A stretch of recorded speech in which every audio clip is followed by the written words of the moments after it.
آیت نمبر 15 کہ اس یحییٰ پر سلام ہو جس دن وہ پیدا ہوا اور جس دن مرا اور جس دن پھر زندہ کر کے اٹھایا جائے گا. یعنی تین ہی تو وقت انسان کی زندگی میں آتے ہیں. اور جس دن پیدا ہوتا ہے اللہ نے کہا اس کے تو پیدا ہونے پہ بھی سلام, اور جس دن وہ مرا مرنے پہ بھی سلام, اور جس دن اٹھے گا اس دن بھی سلام. سبحان اللہ. تو یہ وہ ہستیاں ہیں جن پر اللہ خود السلام کہتا ہے کہ حضرت خدیجہ رضی اللہ عنہا جب نبی کریم صلی اللہ علیہ وسلم کو کھانا دینے کے لیے جایا کرتی تھیں, اور یہ وہ پہاڑیاں جو آج بھی دیکھ لیں, آج بھی انہوں نے ان پہاڑیوں کے بیچ بیچ نا پہاڑیوں کو کاٹ کاٹ کے چھوٹی چھوٹی سیڑھیاں بنا دی ہیں کہ لوگ آرام سے چڑھیں. تب سیڑھیاں بھی نہیں تھیں, وہ کھانا باندھ کے دور تک جاتی تھی نبی کریم صلی اللہ علیہ وسلم کو دینے کے لیے. کیسے وہ پہاڑ چڑھتی ہوں گی سوچیں. تو پھر آبادی بھی کوئی نہیں, اور آبادی بھی کوئی نہیں. اللہ کے بندے بندیاں ایسے ہیں جن پر سلام ہوتا ہے. پھر وہ جب اس طرح جاتی تو جبرائیل علیہ السلام کو اللہ تبارک و تعالیٰ نے نبی کریم صلی اللہ علیہ وسلم کے پاس بھیجا کہ خدیجہ آ رہی ہیں, انہیں نا میرا سلام کہیے گا. اللہ نے کہا میرا سلام کہیے گا.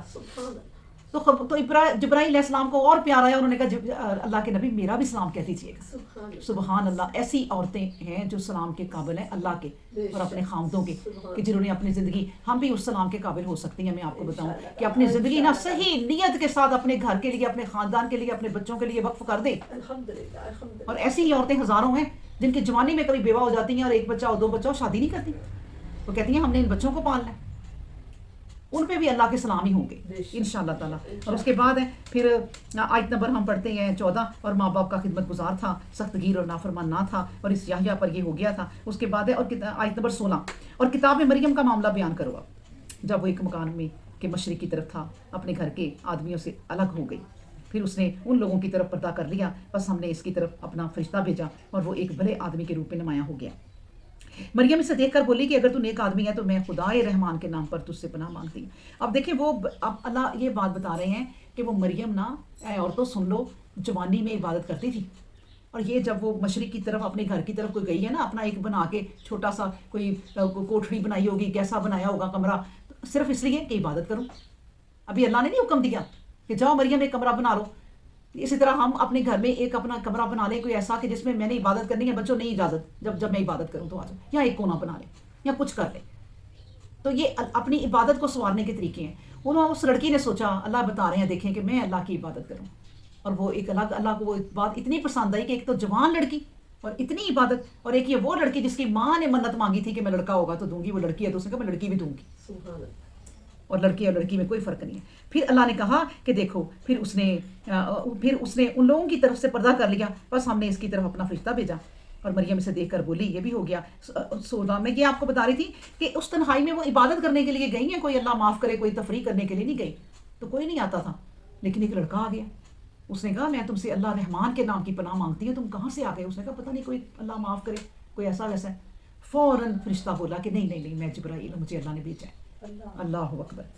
فرشتے نے کہا میں تو تیرے پروردگار کا فرستادہ ہوں, فرشتہ ہوں, اس لیے نمودار ہوا کہ تجھے ایک پاک فرزند کی خوشخبری دے دوں. مریم بولی یہ کیسے ہو سکتا ہے کہ میرے لڑکا ہو, حالانکہ مرد یعنی خاوند نے مجھے چھوا تک نہیں اور نہ ہی میں بچلن ہوں. اس نے کہا ایسا ہی ہوگا, تیرے پروردگار نے فرما دیا ہے, یہ اس کے لیے کچھ مشکل نہیں. ایسے لوگوں کے لیے ایک نشانی بنا دوں گا, میں اسے لوگوں کے لیے ایک نشانی بنا دوں گا, اور میری رحمت کے ظہور میں ہوگی, اور ایسی بات ہے جس کا ہونا طے ہو چکا ہے. مطلب یہ ہے دیکھیں آپ کہ جو لوگ اللہ کی عبادت کرتے ہیں نا, اللہ تبارک و تعالیٰ ان کو عجیب و غریب نشانیاں دیتا ہے دنیا میں. ابھی بھی ان کے معاملات ایسے ایسے سنوار دیتا ہے کہ لوگ حیران رہ جاتے ہیں. وہ کرتا ہے ابھی بھی. مریم عبادت کرتی تھی, اللہ نے کہا میں تو اس کو ایک دنیا کے لیے اب نشانی بنا دوں گا کہ اتنی یہ میری عبادت کرتی ہے اور اتنی پاک یہ لڑکی ہے. تو اللہ نے ایسے ہی آپ یہ سوچیں کہ جو بھی اب بھی دنیا میں اللہ کی عبادت کرتا ہے نا, کوئی اللہ کی صحیح عبادت تو کرتا ہے, اللہ اس کو بھی اپنی ایک نشانی بنا لے گا. وہ ہمیں اب پتہ نہیں چلتا کیونکہ اب قرآن نہیں اترنا, کیونکہ اب جبرائیل علیہ السلام نہیں آتے, ہمیں پتہ نہیں چلتا. لیکن یہ نہ سوچیں کہ اللہ ہم سے نہیں کرے گا یا ایسے لوگوں سے نہیں کرے گا. اللہ جنت میں انہیں اس طرح رتبے دے گا جس طرح اپنے نبیوں صدیقوں کو دیے کہ یہ بھی تیرے نقش قدم پر ایسے ہی چلتے تھے. اللہ اکبر. پھر یہ نہ سمجھیں, یہ اس بات سے نا عورتیں یہ بھی سمجھیں, کہتی ہیں نا عورت حاملہ ہونا تو یہ پڑھے, کہتی ہیں نا عورتیں کہ سورہ مریم پڑھا کرو اللہ تمہیں بہترین بچہ دے گا. بھائی سورۃ مریم اگر پڑھا کرو نا, اس لیے کہ اس لڑکی نے دیکھیں زندگی کیسی گزاری تھی. اللہ ہمیں سمجھا رہے ہیں کہ میں اگر چاہوں نا تو بچے, یہ جو تمہیں میں نے رتبہ دے دیا نا عورتوں کہ بچے پیدا کرتی ہو, تو اب اس رتبے تک کوئی نہیں پہنچ سکتا.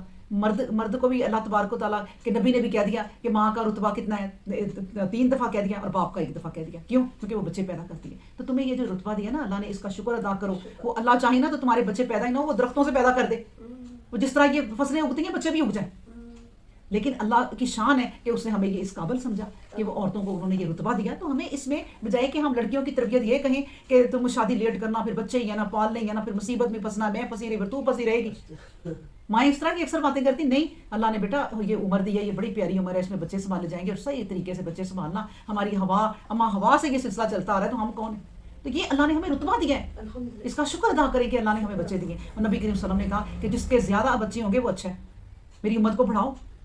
اور آج کل ٹرینڈ چل چکا ہے, ایک بچہ کرو 2 بچے کرو, یہ دجال ہی پھیلا ہوا ہے, اور کیا ہے. اس کے بعد پھر ہم آیت نمبر کتنی پڑھنے لگے ہیں؟ 19. ٹھیک ہے. فرشتے نے کہا میں تو تیرے پروردگار کی طرف سے یہ بھی پڑھ لی ہے ہم نے. اس نے کہا 21 پڑھتے ہیں ہم. اس نے کہا ایسا ہوگا تیرے پروردگار نے فرما دیا ہے, اور یہ اس کے لیے کچھ مشکل نہیں, اسے لوگوں کے لیے میں نشانی بنا دوں گا, اور میری رحمت کے ظہور میں ہوگی, اور ایسی بات ہے جس کا ہونا طے ہو چکا ہے. پھر اسے ہونے والے فرزند کا حمل ٹھہر گیا, اور وہ لوگوں سے الگ ہو کر چلی گئی. پھر اسے یعنی سیدہ مریم کو درد ذہ کھجور کے ایک درخت کے نیچے لے گیا. تو اس نے درد ذہ کے باعث کہا کاش میں اس سے پہلے مر چکی ہوتی, میری ہستی لوگ یک قلم بھول گئے ہوتے. دیکھیں جب ایک شادی شدہ لڑکی کو یہ درد ہوتی ہے نا, تو وہ چلی جاتی ہے ہاسپٹل اب تو, اور کئی ڈاکٹر سنبھالنے والے ہوتے ہیں, اور اسی طرح کہتے ہیں کہ آپ کھڑی ہو جائیں, ذرا سہارا لے لے کے نا کوئی درد لیں. اور وہ درد جب ہوتی ہے نا, جب کھڑے ہو کے, تو وہ پتہ نہیں کیا ہوتی ہے کہ وہ جلدی بچہ پیدا ہو جاتا ہے. وہ ان کو جانتے ہیں کہ ڈاکٹر لوگ بھی. دیکھیں اللہ تو تب سے یہ بات جانتا ہے کہ مریم, وہ مریم کھڑی ہو گئی, اللہ نے کر دیا درخت کا سہارا لو. اللہ اکبر. اس وقت اس فرشتے نے اس کے نیچے سے پکارا, یعنی قریب سے ہی, کہ غمگین نہ ہو تیرے پروردگار. نیچے سے کیا مطلب ہے پکارا؟ یہ پیٹ کے اندر سے, نیچے پیٹ ہے, پیٹ کے اندر سے یہ آواز آئی کہ تیرے تلے ایک بڑی ہستی پیدا کر دی ہے ہم نے, تو کھجور کے درخت کا تنا پکڑ اور اپنی طرف ہلا, اس طرح ہلانے سے تازہ پکی ہوئی کھجوریں تجھ پر گریں گی. کھا پی آنکھیں ٹھنڈی کر, پھر اگر کوئی آدمی نظر آ جائے تو کہہ دے کہ میں نے خدائے رحمان کے حضور روزہ کی منت مار رکھی ہے, میں آج کسی سے بھول کر بھی بات نہیں کر سکتی. پھر وہ لڑکے کو اٹھائے ہوئے اپنی قوم کے پاس آئی. وہ بول اٹھے مریم تو نے بڑی ہی عجیب بات کر دکھا دی. اے ہارون کی بہن, تو نے تو منظور ہو کر کیسے نکاح کیا, حالانکہ نہ تو تیرا باپ برا آدمی, یعنی انہوں نے سوچا کہ چوری نکاح کر لیا, کس سے تم ملی, کیا کیا. اللہ اکبر. نہ تیرا باپ برا تھا, نہ تیری ماں بدچلن تھی, نہ تیرا بھائی. اس پر مریم نے لڑکے کی طرف اشارہ کیا. لوگوں نے کہا کہ بھلا اس سے ہم کیا بات کریں, جو بھی گود میں بیٹھنے والا بچہ ہے. لوگوں کی یہ بات سن کر وہ بول اٹھا کہ میں اللہ کا بندہ ہوں, اس نے مجھے کتاب دی ہے اور نبی بنا لیا ہے, اور مجھے اس نے بابرکت بنایا ہے. خواہ میں کسی جگہ بھی ہوں, اور اس نے مجھے نماز اور زکوٰۃ کا حکم دیا ہے جب تک میں زندہ رہوں. اس نے مجھے اپنی ماں کا خدمت گزار بنایا ہے, ایسا نہیں کہ میں خود سر اور نافرمان ہوتا. اللہ اکبر. اور خود ہی بتا دیا کہ سنو لوگوں, مجھ پر تو اللہ تبارک و تعالیٰ نے سلامتی کا پیغام کیا ہے. جس دن میں پیدا ہوا اس دن, جس دن میں مروں گا, اور اس دن دوبارہ جب زندہ اٹھایا جاؤں گا. اللہ اکبر. کہ میرے اوپر بھی ان تینوں وقتوں میں اللہ نے سلام بھیج دیا ہے. یہ ہے مریم کے بیٹے عیسیٰ علیہ السلام کی سرگزشت, سچائی کی بات, جس میں لوگ اختلاف کرنے لگے ہیں. یعنی اس میں بھی لوگ اب جو بھی اختلاف کر رہے ہیں, اللہ کو پتا تھا کہ یہ اختلاف کریں گے. اللہ نے وہ باتیں کلیئر کیوں نہیں کی, یہ اللہ جانتا ہے. اور کیوں اس لیے بھی نہیں کی کہ ابھی دیکھنا میرے بندے ایسے ایسے آئیں گے جو اس کی کیسی کیسی تفسیریں کریں گے, تمہیں پتہ چل جائے تمہارے کہاں. یہ جو لوگ کہتے ہیں نا, میں آپ کو بتاؤں کہ قرآن کی تفسیر جنہوں نے کر گئے ہیں, بس انہی جو ہے وہ سکالر, انہی کی تفسیریں پڑھو, خود تفسیر نہ کرو. میں نے ایسے ایسے علماء دیکھی ہیں, خود تفسیر کرنا گناہ ہے, کیونکہ اگر غلط ہو گئی تو اللہ معاف نہیں کرے گا. تو یہ غلط باتیں ہیں. میں آپ کو بتاؤں, ہر انسان ایک آیت کو سن کے سوچے, ان پڑھ ہو چاہے جاہل ہو, تو وہ خود بھی تفسیر کر سکتا ہے. یہ علم اللہ تبارک و تعالیٰ نے کھلا رکھا ہے سب کے لیے, کوئی تنگ نہیں کیا. اور کسی فرقے کو ذہن میں لا کے جو اس قرآن کو نہیں نہ پڑھتا, وہی کامیاب ہے. میں آپ کو بتاؤں, اگر آپ کے ذہن میں اپنا فرقہ ہے کہ میں نے اس لحاظ سے قرآن کو پڑھنا ہے کہ میرے فرقے کے جو لوگ ہیں مجھے اس طرح سکھایا, تو وہ بھی نہیں. اس قرآن کو کھلے ذہن سے پڑھو, کیونکہ فرقے تو اللہ نے بنائے نہیں, ان پہ کیا فخر کرنا. اللہ اکبر. اور اس کے بعد پھر ہے کہ کہا کہ اللہ کے لیے کبھی یہ بات مشکل بات نہیں ہو سکتی کہ وہ کسی کو اپنا بیٹا بنائے. اس کے لیے پاکیزگی ہے. اس کی شان تو یہ ہے کہ جب کوئی کام کرنے کا فیصلہ کر لیتا ہے تو بس حکم کرتا ہے کہ ہو جا. فَإِنَّمَا يَقُولُ لَهُ كُن فَيَكُونُ وَإِنَّ اللَّهَ رَبِّي وَرَبُّكُمْ فَاعْبُدُوهُ هَذَا صِرَاطٌ مُسْتَقِيمٌ. یہ ہے بس صراط مستقیم کہ اپنے رب کی عبادت کرو, اور وہ تمہارا بھی رب ہے, میرا بھی رب ہے. فاختلف الاحزاب من بینہم. مگر اس کے بعد مختلف فرقے آپس میں اختلاف کرنے لگے. تو جن لوگوں نے حقیقت حال سے انکار کیا, ان کی حالت پر افسوس. اس دن کے منظر پر افسوس جو بڑا ہی سخت ہوگا. جس دن ہمارے حضور حاضر ہوں گے, اس دن ان کے کان کیسے سننے والی اور ان کی آنکھیں کیسے دیکھنے والی ہوں گی. لیکن آج کے دن کے ظالم اشکارا گمراہی میں کھوئے ہوئے ہیں. دیکھیں نا, آج کے دن آپ کسی یہ کام والی عورتیں ہیں یا اور کوئی عورتیں ہیں جو محنت کرتی ہیں, پڑھی لکھی ہوئی ہیں, جاب کرتی ہیں, آپ ان سے کبھی بات کریں کہ قرآن پڑھ لو, تو ٹائم ہی نہیں ہے. کیا کریں, ہم اتنی مجبور ہیں, ٹائم ہی نہیں ہے. اب اس وقت قرآن کی طرف سے جن کے کان بند ہیں نا, جن کی آنکھیں بند ہیں, اور ٹائم ہی نہیں ہے, آخرت میں اللہ دیکھنے کیا کرا, ایسے کان کھلے ہوں گے, ایسے آنکھیں پھٹی ہوں گی. اب کھل گئے تمہارے کان, اب کھل گئی تمہاری آنکھیں, اب کیوں نہیں کھولی؟ اب کان کھولنے کا اور آنکھیں کھولنے کا کوئی فائدہ نہیں. اللہ اکبر. اور یہی حال موت کے وقت ہے, جب موت آتی ہے تو آنکھیں کھلی ہی کی کھلی. اب بھائی کیسے کھولی ہیں آخر؟ تو کبھی ادھر آنکھیں نہیں کھولتی تھی کہ کوئی فرشتے ہیں, کوئی قرآن ہے, کوئی خدا ہے. اللہ اکبر. اس کے بعد پھر ہے انہیں اس دن سے بھی خبردار کر دے. آیت نمبر 39, جو بڑا ہی پچھتانے کا دن ہوگا, اور جب ساری باتوں کا فیصلہ ہو جائے گا. یہ لوگ غفلت میں پڑے ہیں اور یقین لانے والے نہیں ہیں. ہم ہی زمین کے وارث ہوں گے, اور ان تمام لوگوں کے بھی جو زمین پر بسنے والے ہیں, اور ہماری ہی طرف سب کو لوٹ کر آنا ہے. اور الکتاب یعنی قرآن کریم میں ابراہیم کا ذکر بھی اب کر لو. یقیناً وہ مجسمے سجائی تھا اور اللہ کا نبی تھا. اس وقت کا ذکر جب اس نے اپنے باپ سے کہا کہ اے میرے باپ, تو کیوں ایک ایسی چیز کو پوجا کرتا ہے جو نہ سنتی ہے, نہ دیکھتی ہے, نہ تیرے کام آ سکتی ہے. اب دیکھیں ابراہیم علیہ السلام کی بات اللہ کو وہ اتنی پسند ہے کہ ایک بچے نے اٹھ کے کہہ دیا کہ اے باپ یہ کیا کر رہا ہے تو. اور باپ بھی وہ کہ جو کروڑ پتی باپ ہے. یہاں پر باپ خرچہ دے نا اپنے بچوں کو, تو بچے نا ٹس سے مسئلے ہوتے کہ بھائی ہم نے باپ سے پیسے لینے ہیں. باپ کو بری بات بھی کہتے جی جی بابا بالکل صحیح, بس پیسے دے دیں. وہ بچے کی بات اتنی پسند ہے ابراہیم علیہ السلام کی کہ وہ انہیں کوئی پرواہ نہیں ہے کہ میرا باپ مجھے پال رہا ہے, میرا باپ مجھے اتنا کروڑ میرے لیے چھوڑ کے جا رہا ہے, پورا علاقہ جان. انہوں نے کہا باپ کیا کر رہے ہیں آپ؟ اللہ کو اتنی پسند ہے, اللہ نے جگہ جگہ قرآن میں کہہ دیا وہ وقت یاد کرو جب ابراہیم نے اپنے باپ سے کہا تھا, وہ وقت یاد کرو. وہ اللہ کو اتنا یہ واقعہ پسند ہے کہ اللہ نے جگہ جگہ ڈال دیا کہ اس سے نصیحت سیکھو. اس کے بعد پھر کہا آیت نمبر 44, یا اباتی انی قد جاءنی, اے میرے باپ میں سچ کہتا ہوں علم کی ایک روشنی مجھے مل گئی ہے جو تجھے نہیں ملی, بس میرے پیچھے پیچھے چل, میں تجھے سیدھی راہ دکھاؤں گا. ابراہیم نے کہا اے میرے باپ شیطان کی بندگی نہ کر, شیطان تو خدائے رحمان سے نافرمان ہو چکا ہے. یا عبادی انی اخاف, اے میرے باپ میں ڈرتا ہوں کہ کہیں ایسا نہ ہو کہ خدائے رحمان کی طرف سے کوئی عذاب تجھے آ لگے اور تو شیطان کا ساتھی ہو جائے. ابراہیم علیہ السلام کے باپ نے کہا ابراہیم کیا تو میرے معبودوں سے پھر گیا؟ یاد رکھ اگر تو ایسی باتوں سے باز نہ آیا تو تجھے سنسار کر کے چھوڑوں گا.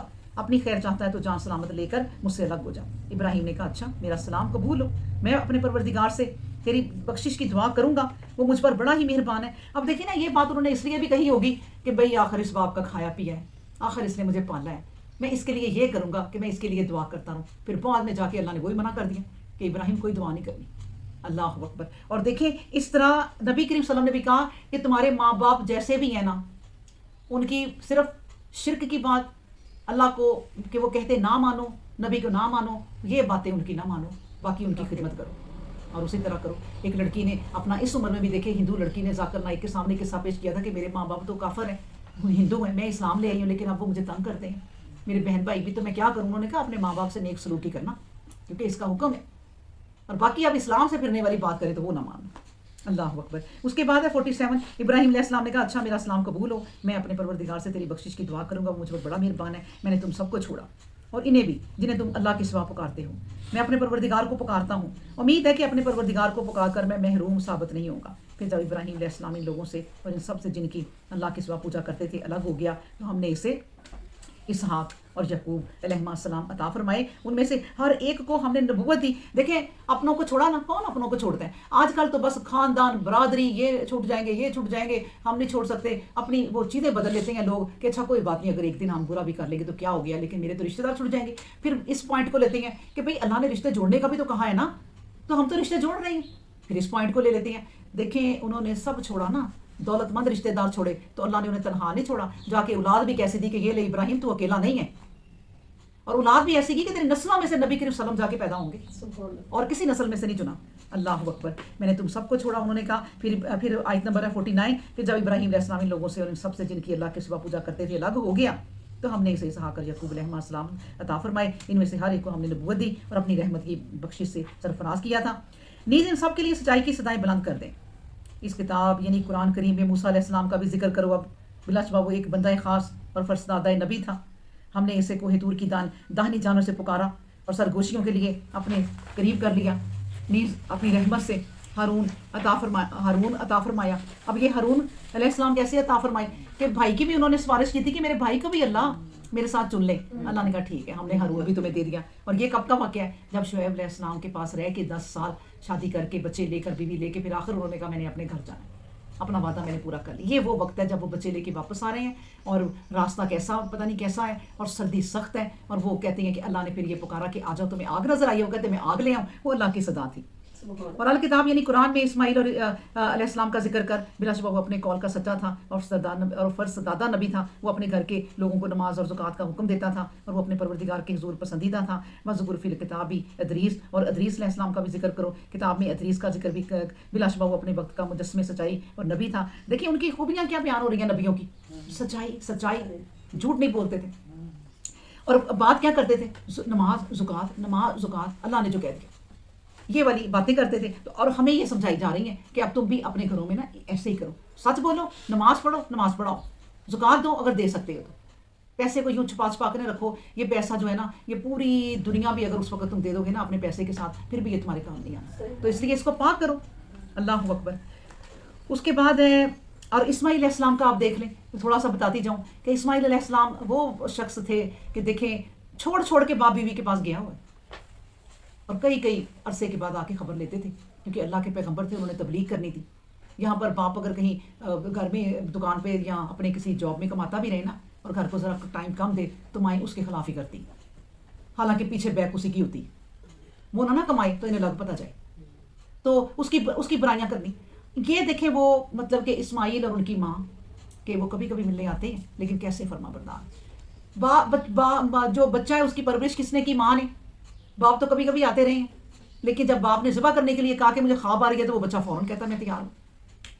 یہ بچے ہیں. باپ کبھی آتا ہے اور آ کے کہتا ہے کہ اسماعیل گھر میں ہے تو بیوی کہتی ہے کہ اسماعیل گھر میں نہیں ہے. تو انہوں نے کہا اچھا بیٹے کیسی گزر ہو رہی ہے؟ انہوں نے کہا بس زندگی ایسے ہی ہے، اس شخص کے ساتھ تنگی نہیں ختم ہوتی. ابراہیم علیہ السلام نے کہا جب اسماعیل آئے تو اسے کہنا اپنی چوکھٹ بدل لے، یہ بڑی کمزور ہے. وہ جب انہوں نے بات سنائی کہ ایک بزرگ آئے تھے اور انہوں نے کہا اپنی چوکھٹ بدل لو، انہوں نے کہا وہ تو میرے باپ تھے، بزرگ تھے اور وہ تمہیں طلاق دینے کا کہہ رہے ہیں. دیکھیں کبھی ملا ہی نہیں، بیوی کو طلاق دے دی، حکم ملا. تو یہاں پر تو دو باتوں کے بعد نا یہی ہوتی ہے آپ نے ہمارے لیے کیا ہے. اولاد کھڑی ہو جاتی ہے، وہ باپ ساری زندگی چاہے کمائے پھر کھڑے ہو کے کہنا آپ نے ہمارے لیے کیا آپ دیکھنا ہم اپنے بچوں کے لیے کیا کرتے ہیں. وہ بھائی تمہارے بچے بھی کھڑے ہو کے یہی کہیں گے، ہم سے ڈبل بھی کر لو گے، یہی کہیں گے. اللہ اکبر. پھر دوبارہ آئے تو انہوں نے کہا اسماعیل ہے، انہوں نے کہا اسماعیل تو نہیں ہے. انہوں نے کہا اچھا بیٹے کیسی گزر ہو رہی ہے؟ اس نے کہا الحمدللہ رب کا بڑا کرم ہے. انہوں نے کہا اچھا اسماعیل آئے نا تو اس سے کہنا تیری چوکٹ بڑی مضبوط ہے، اس کی کیئر کر، اس کو حفاظت سے رکھ. ایسی بیویاں جو شکر کریں تھوڑے پہ بھی اور زیادہ پہ بھی. یہ ہے اللہ کو پسند. یہ نہیں ہے یہ جو کوستے رہو بات سنے. لڑائی تو جو نا امیروں کی بھی نہیں ختم ہوتی. آپ لوگ غریبی کے لیے لڑتے ہیں، وہ پھر کیوں لڑتے ہیں؟ وہ بھی لڑتے، ان کی طلاقیں زیادہ ہوتی ہیں جو امیر ہیں، ان کے موڈ ہی نہیں ملتے. تو کیوں؟ صرف یہ کہ اللہ کو نہیں جانا، یہ نبیوں کو نہیں جانا، ان کی باتیں نہیں پڑھی، شکر کرنا نہیں سیکھا. اللہ اکبر. اس کے بعد پھر 57 اور ہم نے اسے بڑی اونچے مقام تک پہنچا دیا. کس کو؟ ادریس کو. کون سے اونچے مقام پر پہنچایا؟ چوتھے آسمان پر. میں نے آپ کو قصہ سنایا تھا نا کہ ادریس کو چوتھے آسمان پر پہنچا دیا اور وہاں سے اٹھایا. یہ قصہ میں نے آپ کو سنا دیا تھا. چلیں جی پھر اس کے بعد ہم پڑھتے ہیں 58 اولئک الذین انعم اللہ علیہم. اور یہ ہیں وہ لوگ جو ان نبیوں میں سے ہیں جن پر اللہ نے انعام کیا، آدم کی نسل میں سے اور ان کی نسل سے جنہیں ہم نے نوح علیہ السلام کے ساتھ سوار کیا تھا، نیز ابراہیم اور اسماعیل علیہ السلام کی نسل سے اور ان گروہوں میں سے جنہیں ہم نے راہ راست دکھائی تھی اور منتخب کر لیا. یہ وہ لوگ ہیں کہ خدائے رحمان کی آیتیں انہیں سنائی جاتی ہیں تو بے اختیار سجدے میں گر جاتے ہیں اور ان کی آنکھیں اشکبار ہو جاتی ہیں. سجدہ کر لیں.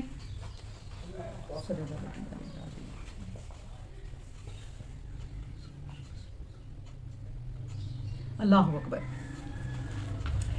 چلیں جی ہم پڑھتے ہیں آیت نمبر 59. لیکن پھر ان کے بعد ایسے ناخلف ان کے جانشین ہوئے جنہوں نے نماز کھو دی اور اپنی نفسانی خواہشوں کے پیچھے پڑ گئے. سو قریب ہے کہ ان کی سرکشی ان کے آگے آئے. ہاں جو کوئی باز آ گیا، ایمان لایا اور نیک عمل میں لگ گیا تو بلا شبہ ان کے لیے کوئی کھٹکا نہیں اور وہ جنت میں داخل ہوں گے. ان کے حقوق میں ذرا بھی ناانصافی نہ ہوگی. جنت عدن التی وعد الرحمن عبادہ بالغیب. ہمیشگی کی جنت جس کا اپنے بندوں سے خدائے رحمان نے وعدہ کیا رکھا ہے نا، اور وعدہ ایک غیبی بات کا ہے. یقیناً اس کا وعدہ ایسا ہے جیسے ایک بات وقوع میں آ گئی، یعنی میرے منہ سے ابھی بات نہ نکل گئی، ایسا سچا وعدہ ہے. تو وہ بات اللہ نے پوری کرنی ہے. اس زندگی میں کوئی ناشائستہ بات ان کے کانوں میں نہیں پڑے گی. جو کچھ سنیں گے وہ سلامتی کی صدا ہوگی. وہاں صبح شام ان کا رزق ان کے لیے برابر مہیا کر دیا جائے گا. سو دیکھو یہ جنت ہے جس کا ہم اسے وارث کر دیں گے جو اپنے بندوں میں سے متقی ہے. اور ہم نے انہیں ہم نہیں اترتے مگر تمہارے پروردگار کے حکم سے جو ہمارے سامنے ہے اور جو کچھ ہمارے پیچھے گزر چکا ہے، جو کچھ ان دونوں وقتوں کے درمیان ہوا ہے سب اسی کے حکم سے ہے. اور تمہارا پروردگار ایسا نہیں ہے کہ بھول جانے والا ہو. آسمان و زمین کا پروردگار، ان سب کا پروردگار جو آسمان و زمین میں ہے، سو اس کی بندگی کرو، اس کی بندگی کی راہ میں جو کچھ پیش آئے گا جھیلتا رہے گا، جھیلتا رہ کیا تیرے علم میں کیا دوسرا بھی کوئی اس کا ہم نام ہے؟ وہ یقول الانسان اذا ما مت لسوف اخرج حیا، ہائے ہائے ہائے یا، اور عقل فکروں سے عاری انسان کہتا ہے کہ جب میں مر گیا تو پھر کیا ایسے ہونا والا ہے کہ زندہ اٹھایا جاؤں گا؟ کیا انسان کی یہ بات، کیا انسان کو یہ بات یاد نہ رہی کہ ہم اسے پہلے پیدا کر چکے ہیں حالانکہ وہ کچھ بھی نہیں تھا؟ سو تیرا پروردگار شاید ہے گواہ ہے کہ ہم ان سب کو اور ان کے ساتھ سارے شیطانوں کو ضرور اکٹھا کریں گے، پھر ان سب کو دوزخ کے گرد حاضر ہونے کا حکم دیں گے زانوں پر گرے ہوئے، پھر وہ ہر گروہ میں سے ان لوگوں کو الگ کر لیں گے جو خدائے رحمان سے بہت ہی سرکش تھا۔ اور یہ بات بھی ہم جانتے ہیں کہ کون دوزخ میں جانے کا زیادہ سزاوار ہے، اور تم میں کوئی نہیں جو اس منزل سے گزرنے والا نہ ہو، ایسا کرنا تمہارے پروردگار نے ضروری ٹھہرا لیا ہے، یہ ایک طے شدہ بات ہے۔ مطلب کیا طے شدہ بات ہے؟ کہ اچھے بھی ہوں، برے بھی ہوں، نیک ہوں، بد ہوں، گزرنا سب نے اس راہ سے ہے۔ میں آپ کو بتاؤں وہ پلسرات کی بات بھی ہم پڑھیں گے، لیکن میں آپ کو اس وقت یہ بتاؤں کہ گزرنا اس دنیا سے ہم سب نے، یہ دنیا سب سے بڑا پلسرات ہے۔ اس پل سے جو گزر گیا نا، اور وہ گزر گیا، اس پل سے جو گر گیا وہ گر گیا، جو دنیا کے کاموں میں پڑ گئے، یہ بھی ایک پل ہی ہے، میں آپ کو بتاؤں۔ اور اس کے نیچے بھی دوزخ کی آگ ہی چل رہی ہے کہ دنیا دوزخ کی آگ ہی ہے، جب اس کے اوپر آپ گر گئے نا دنیا میں تو بس آپ گئے۔ اللہ اکبر، اللہ اکبر۔ ایک حدیث ہے مسند احمد میں ہے کہ رسول اللہ صلی اللہ علیہ وآلہ وسلم فرماتے ہیں پہلی جماعت جو جنت میں جائے گی نا، ان کے چہرے 14ویں چاند کی طرح چمک رہے ہوں گے، 14ویں رات کے چاند کی طرح چمک رہے ہوں گے، روشن ہوں گے اور نورانی ہوں گے۔ نہ وہاں انہیں کوئی کبھی یہ اللہ معاف کرے تھوک آئے گی، نہ ناک آئے گا، نہ کھانسی آئے گی، نہ زکام ہوگا، نہ بخار ہوگا، کچھ بھی ان کو اس طرح کی بیماریاں نہیں ہوں گی۔ اور آپ کو بتاؤں ہر انسان کی عمر 32 سال ہوگی، جوان، اس کا مطلب 30-32 سال جوانی کی عمر ہے، عروج کی عمر ہے۔ وہاں پر سارے ایسے ہی ہوں گے، اور فرمایا کہ ان کے برتن سونے چاندیوں کے ہوں گے۔ یہاں پر دیکھیں منع کیا ہے کہ سونے چاندی کے برتنوں میں نہ کھاؤ، سب سے پیارے برتن بلکہ مٹی کے برتن ہیں، جو سستے بھی ہیں اور کام بھی آپ کا ہو رہا ہے، اور دنیا کا کوئی حساب بھی نہیں۔ اللہ اکبر۔ پھر کہا کہ اور ان کے پسینے جو ہوں گے نا وہ مشک کی خوشبو جیسے ہوں گے، اور ہر جنتی مرد کی 2 بیویاں ہوں گی، اور ایسی ہوں گی کہ ان کی اتنی پیاری اور صاف ستھری ہوں گی کہ صفائی کی وجہ سے نا ان کی پنڈلیوں کی وہ جو وینز ہوتی ہیں نا وہ بھی نظر آئے گی، اتنی پاک ستھری ہوں گی وہ بیویاں۔ اللہ اکبر۔ اور اللہ تبارک و تعالیٰ ان سب کے دل پاک ہوں گے، اور عداوت کوئی نہیں رہ جائے گی ان کے دل میں، اور اختلافات آپس کے سارے مٹ جائیں گے۔ اب سوچیں جب اختلافات ہی نہیں ہوں گے کہ جنت میں کتنے پیار سے لوگ رہ رہے ہوں گے اور اپنی باتیں اس دنیا کی بھی یاد کرتے ہوں گے۔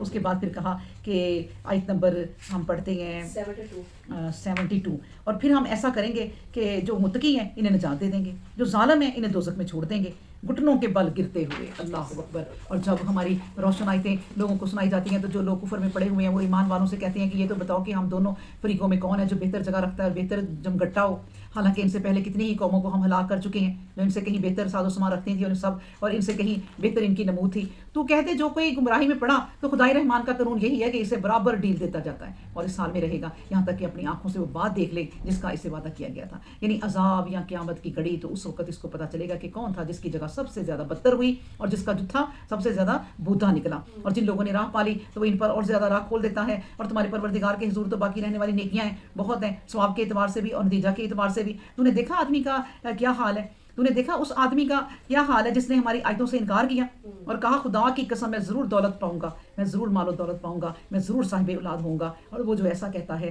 تو کیا اس نے غیب کو جھانک کر دیکھ لیا ہے یا اللہ سے کوئی عہد لے لیا ہے کہ ایسا ہی کرنا پڑے گا؟ ہرگز نہیں، اچھا وہ جو کہتا ہے ہم اسے لکھ لیں گے اور اس کے عذاب کی رسی لمبی کرتے چلے جائیں گے۔ اور جس مال و اولاد کا دعویٰ کرتا ہے وہ ہمارے ہی قبضہ میں آئے گا، اور اسے تو ہمارے سامنے تنہا حاضر ہونا ہے۔ اور جن لوگوں نے اللہ کے سوا دوسروں کو معبود بنا لیا اور ان کو پکارنے لگے کہ ان کے مددگار ہوں، لیکن ہرگز ایسا ہونے والا نہیں، وہ ان کی بندگی سے صاف انکار کر جائیں گے اور وہ الٹے ان کے مخالف ہو جائیں گے۔ یہ ابی بن سلول کی بات ہو رہی ہے، ابی بن ولید ہے، کتنے سارے کافر تھے جن کے مال دولت اور اس کے بعد 10 بیٹے، تو وہ کہتے تھے کہ یہ ہم سے کچھ چھین کے دکھائے، ہم تو اولاد، اور نبی کریم صلی اللہ علیہ وسلم کو نعوذ باللہ تانا دیتے تھے کہ ایک بھی بیٹا نہیں ہے اور بغیر بیٹے کے ہیں۔ تو اللہ تبارک و تعالیٰ نے بھی پھر کہہ دیا تھا نا انا اعطیناک الکوثر فصلی لربک وانحر ان شانئک هو الابتر، تیرا دشمن۔ اللہ اکبر۔